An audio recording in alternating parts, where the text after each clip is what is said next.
I am Namrata Sharma, your maths teacher. Today's our chapter number is 14 rupees and paise, and this is last chapter. So let us we start. Students, she is Rupa and she is going to shopping. What will she need to buy things? Yes, you are right. She will need money और ये note and coins के form में होते हैं. बच्चों, जब आप अपने पेरेंट्स के साथ मार्केट जाते हैं शॉपिंग के लिए या कभी भी शॉपकीपर के पास जाकर आप टॉफ़ी या पेंसिल इरेज़र ख़रीदते हैं तो क्या वो आपको ऐसे ही दे देते हैं? नहीं. क्यों? क्योंकि कुछ भी लेने के लिए हमें देना भी पड़ता है. इसको एक्सचेंज भी कह सकते हैं आप. तो जब आप अंकल से कुछ लेते हैं तो आप उसके बदले में पैसे देते हैं, कभी कॉइन्स के रूप में या कभी पेपर नोट के रूप में. तो वो क्या है? वो होता है मनी. तो आज का हमारा चैप्टर मनी के ऊपर ही वेस्ट है. तो आप जो सामने देख रहे हैं ये है कॉइन्स.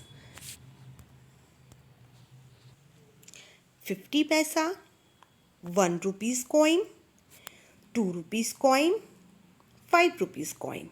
ये है कॉइन. इंडियन करेंसी में कॉइन और रुपीज़ दोनों यूज़ किए जाते हैं. ये है 5 रुपीज़ नोट, ये है 10 rupees note, 20 rupees note, 50 rupees note and 100 rupees note. जो आप जब नोट को देखते होंगे तो आप सबके दिमाग में भी एक ही चीज़ आती होगी कि ये नोट बनाता कौन है. तो मैं आपको बता दूं कि नोट हमारी भारतीय रिजर्व बैंक बनाती है, जिसको आरबीआई भी बोला जाता है. बच्चों, मार्केट में बहुत सारे डुप्लीकेट नोट्स भी आते हैं और एक छोटा सा मार्क होता है, एक छोटी सी लाइन होती है असली और नकली नोट को पहचानने के लिए. तो आपको वो पहचानना बहुत ज़रूरी है. रुपीज़ को हम आरएस में डिनोट करते हैं, पैसा को पी में डिनोट करते हैं and symbol of rupees is ये हमारे रुपीज़ का सिंबल है. बच्चों, 100 पैसा मिलके 1 रुपीज़ बनाता है या 100 पैसा इक्वल्स टू 1 रुपीज़. 50 पैसा प्लस 50 पैसा इक्वल्स टू 1 पैसा. देखो, आप 250 पैसा मिलके 1 रुपीज़ बनाते हैं. इट मीन्स 1 रुपये जो आप देख रहे हैं, चाहे वो कॉइन हो या नोट हो, ये इसमें 100 पैसा होता है. यानी 100 पैसे मिलके 1 रुपया बनाते हैं. जैसे आप देख रहे हैं ये 50-50 जो आप देख रहे हैं ये सिक्के, ये रुपए नहीं है, ये पैसा है. जब दो 50-50 पैसा मिल को प्लस करेंगे तब हमारा 1 रुपीज़ तैयार होगा. बच्चों, जब मैं छोटी थी ना तब 25 पैसा यानी 25 पैसा चलता था और शायद 20 पैसा, 10 पैसा और 5 पैसा भी चलता था. आपने तो 25 पैसा और 50 पैसा भी नहीं देखा होगा, क्योंकि आपके टाइम में तो 1 रुपया, 2 रुपया, 5 रुपये की कॉइन्स चलते हैं. लेकिन जब हम छोटे थे तो हमारे टाइम में 5 पैसा, 10 पैसा, 15 पैसा, 20 पैसा, 25 पैसा और 50 पैसे चलते थे और इनसे टॉफ़ी, चॉकलेट वगैरह सब कुछ आता था. देखो बच्चों, ये 2 रुपीज़ हैं और जब 1 को प्लस करते हैं तो 2 रुपीज़ बनता है. अब आप देखें 50 रुपीज़ नोट. कभी कभी क्या होता है, हमारे पास चेंज होते हैं बहुत सारे. अब ऐसा तो नहीं हमें अगर 50 रुपीज़ का कोई सामान चाहिए तो हम सिर्फ 50 रुपीज़ का नोट देंगे, नहीं, हम चेंज भी दे सकते हैं.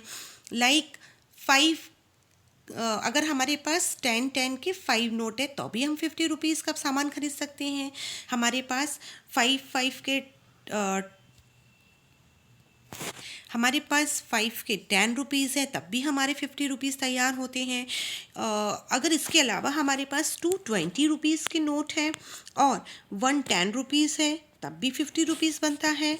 और अगर 3 10 रुपीज़ हैं और 1 20 रुपीज़ है तब भी 50 बना। तो इसका मतलब ये है कि हमें हमें 50 रुपीज़ खर्च करने के लिए 50 रुपीज़ का नोट होना ज़रूरी नहीं है। अगर चेंज भी है तो भी हम उससे सामान खरीद सकते हैं। बच्चों, आप देख रहे हैं 1 रुपीज़ इक्वल्स टू 100 पैसा, 2 रुपीज़ इक्वल्स टू 200 पैसा और 7 रुपीज़ इक्वल्स टू 700 पैसा। इट मीन्स, क्योंकि हमें पता है कि 1 रुपीज़ में 100 पैसा होता है, तो अगर हम उसको कन्वर्ट करते हैं रुपीज़ में, पैसे को, तो वो अगर हम उसको रुपए में एग्ज़ाम्पल देती हूँ कि अगर हमारे पास 300 पैसे हैं तो वो अगर हम उसको रुपए में कन्वर्ट करेंगे तो वो 3 रुपीज़ बन जाएगा। अगर हमारे पास 800 पैसे हैं तो वो टोटल हम जब उसको करेंगे रुपीज़ में तो वो 8 रुपीज़ बन जाएगा। समझ आया? बच्चों, अगर मेरे पास पैसे हैं और मुझे टोटल करना है कि कितने पैसे मुझे, सपोज़ मेरे पास 207 रुपीज़ थे, फिर मुझे 318 रुपीज़ और मिल गए, तो मैं टोटल कैसे करूँगी? देखो, हम क्या करेंगे, हम पहले पैसों को अरेंज कर लेंगे, फिर हम उनको प्लस करेंगे। तो 7 और 8 को जब हम प्लस करेंगे तो कितना आएगा? 15।